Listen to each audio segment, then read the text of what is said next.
दोस्तों हम modular kitchen में आते हैं या वार्डरोब बनाते हैं तो जो टक्कर रहती है पल्लों की, जैसे कि ये डोर है तो इसकी जो एजेस रहती है ना, इसको स्मूथ फिनिशिंग देने के लिए इस तरह की एज बेंडिंग टेप काम आती है।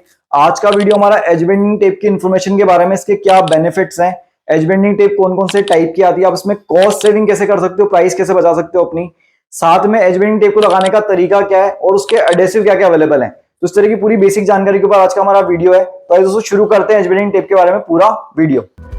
सब्सक्राइब कीजिए जीएम फर्नीचर चैनल को मॉड्यूलर किचन पर लेटेस्ट वीडियोस के लिए और कांटेक्ट कीजिए ऑनलाइन किचन डिजाइनिंग सर्विसेज के लिए।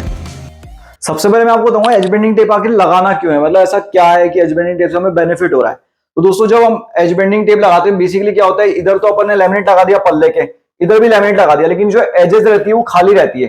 तो ऐसे में इस एजेस के थ्रू पानी जाने का, वाटर जाने का या फिर टर्माइट के अटैक करने का चांस रहता है। तो जब हम एजेस के ऊपर भी पीवीसी एज बेंडिंग टेप लगा देते हैं तो आपका जो फर्नीचर है वो वाटर प्रूफ और टर्माइट प्रूफ बन जाता है। इस तरह की जो एजेस रहती हैं उसके थ्रू आपका जो है अटैक जो है पानी से या टर्माइट से वो नहीं होगा। दोस्तों दूसरा बेनिफिट ये होता है कि जब हम एजेस को चारों तरफ से कवर कर देते हैं, जैसे मान लीजिए पल्ला है, इसको अपन ने इधर से भी कवर कर दिया, इधर से भी कवर कर दिया, इधर से भी कवर कर दिया, तो क्या होगा, ये पल्ले को बंध जाता है। तो ऐसे में इस पल्ले के बैंड होने के चांस बिल्कुल कम हो जाते हैं। तो अगर आप इस तरह से एज बेंडिंग कर दोगे तो पल्ले में बेंडिंग टेंडेंसी कम हो जाएगी, इसके कारण में बाद में परेशान होना पड़ता है। दोस्तों तीसरा रीजन ये होता है कि जब एजेस के ऊपर अपन एज बेंडिंग टेप लगा देते तो काफी स्मूथ हो जाती है। तो कभी भी अगर आप इससे टकरा जाते हो मान लीजिए तो आपको लगेगी नहीं एजेस की। तो कई बार आपने देखा होगा फर्नीचर की लग के हमारे खून भी आ जाता है, ब्लड आ जाता है, काफी चोट लग जाती है। तो ऐसे चोट के चांस भी आपके रिड्यूस हो जाता है अगर आप एज बेंडिंग टेप लगवा लेते हो तो। इसके अलावा जो तो चौथा बेनिफिट है दोस्तों, वो भी एक बहुत अच्छा बेनिफिट हमें मिलता है कि जो आपकी माइका आती है, तो माइका में क्या होता है, जो टक्कर रहती है ना, जो एजेस रहती है ये अलग कलर की होती है, आपका माइका अलग कलर का होता है। तो ऐसे में क्या है, जो एजेस है वो आपकी ब्लैक ब्लैक नजर आएगी और आपके फर्नीचर में आपने देखा होगा जो एजेस रहती है, जो पल्ले की एजेस है वहां पे काला कालापन नजर आता है, जो दिखने में उतना सुंदर नहीं लगता, अट्रैक्टिव नहीं लगता। तो ऐसे में जब हम एज बेंडिंग टेप लगा देते हैं तो क्या होता है कि जो आपके लैमिनेट की सरफेस है उसी से मैचिंग का एज बेंडिंग टेप रहता है। तो आपका पूरा का पूरा जो ब्लैक लाइनिंग वाला पार्ट है ना वो खत्म हो जाता है और पूरा स्मूथ अपने को एक एजेस अपनी मिल जाती है। तो लुक को काफी लग्जरी बना देता है, इसलिए भी हमें एज बेंडिंग टेप काम में लेना चाहिए। दोस्तों सेकंड चीज है कि इंस्टॉलेशन कैसे किया जाता है, मतलब एज बेंडिंग टेप लगाना कैसे। तो बेसिकली दो तरीके हैं, या तो आप फैक्ट्री में अगर फिनिश करा रहे हैं अपने पल्लों को तो फैक्ट्री वाले जो है पूरा एज बेंडिंग वगैरह करके आपको कंप्लीट पल्ला करके देंगे, तो उसकी फिनिशिंग एक्स्ट्राऑर्डिनरी आएगी, क्योंकि ऑब्वियसली उसके अंदर लाखों की जो मशीनरी है उसके द्वारा कटिंग की जाती है, राउटिंग की जाती है, उसको फिनिशिंग दी जाती है। तो अगर आप घर में फर्नीचर बना रहे हो और उसमें एज बेंडिंग लगाना चाह रहे हैं तो उसके लिए क्या है कि आपको एक पूरा वीडियो हमने डिटेल में बनाया हुआ है कि एज बेंडिंग टेप कैसे लगाते हैं, कैसे पेस्ट करते हैं। उसमें क्या होता है, पहले आपको जो सरफेस है उसको क्लीन करना है कपड़े से, उसके बाद में आपको एडेसिव यूज करना है। एडेसिव यूज करने के बाद में आपको एज बेंडिंग को लगा के उसको टाइटली पकड़ के रखना है थोड़ी देर के लिए, 2 मिनट के लिए। फिर जब वो एजेस आपकी एज बेंडिंग टेप जो है एजेस पे चिपक जाए, उसके बाद में एक हैंड ट्रिमर आता है, रियाऊ कंपनी का एज बेंडिंग ट्रिमर बोलते हैं इसको अपन, मैनुअल ट्रिमर, उसको यूज करके आप उसको ट्रिम कर देते हैं।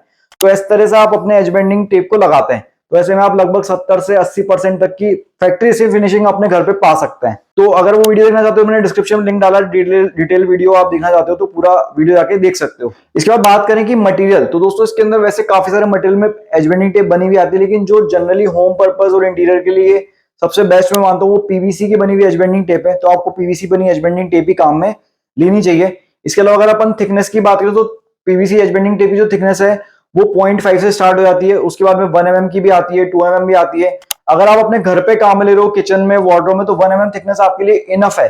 मतलब जहां पे बहुत ज्यादा एजेस को बार बार टक्कर होती है, जैसे कि आपके ऑफिस स्पेसेस हो गए या फिर जो दूसरे ऐसे स्पेसेस है जहां पे बार बार अपने को पल्ले को खोलने का या उससे टकराने का काम पड़ेगा, वहां पे जो है 2 mm की एज बेंडिंग या बाकी चीजें काम में ली जाती है।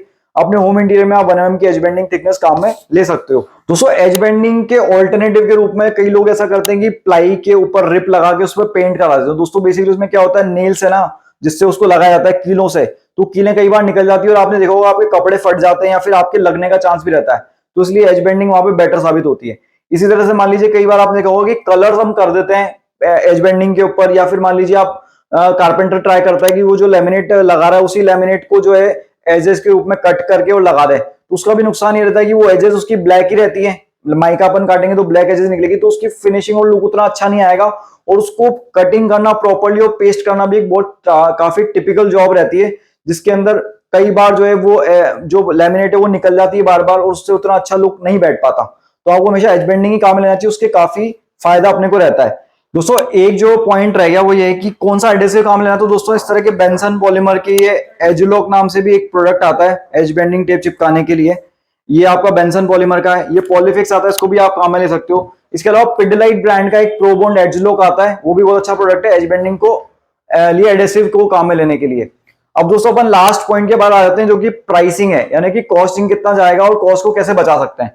तो दोस्तों बेसिकली होता क्या है, एज बेंडिंग टेप का इस तरह का पूरा रोल आता है। जनरली मार्केट में 50 मीटर के रोल अवेलेबल रहते हैं सॉलिड कलर्स के अंदर। उसकी कॉस्टिंग 1000 रुपए से लेकर के 2000 रुपए पर रोल तक की रहती है। लेकिन क्या है कि अगर आपको छोटा किचन बनने वाला है, वार्डरोब एक सिंगल बनने वाली, तो 50 मीटर आपके काम नहीं आने वाला। तो ऐसे में आपको छोटे रोल की रिक्वायरमेंट रहती है। हमारे पास में छोटे रोल्स अवेलेबल है, 20 मीटर तक की क्वांटिटी वाले रोल्स आपको अवेलेबल है, जो कि 400 रुपए से लेकर 600 रुपए तक में मिल जाएंगे।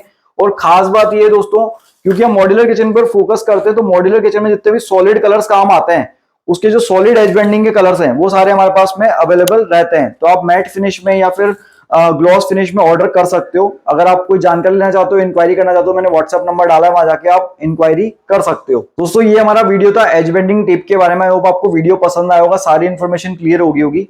अगर आप मॉड्यूलर किचन से रिलेटेड पूरा एक्सपर्ट्स बनना चाहते हैं, डिजाइनिंग करना चाहते हैं, अपने मटेरियल की जानकारी लेना चाहते हो, हमने 101 वीडियोस का पॉडकास्ट लाइव किया है।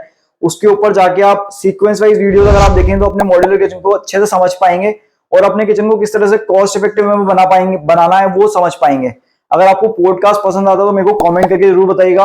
अगर वीडियो पसंद आया, इस तरह के वीडियोस और देखना चाहते हो तो चैनल को सब्सक्राइब जरूर कीजिएगा। चैनल को इस तरह से प्यार देते रहिए, देखते रहिए GM furniture. Thank you so much.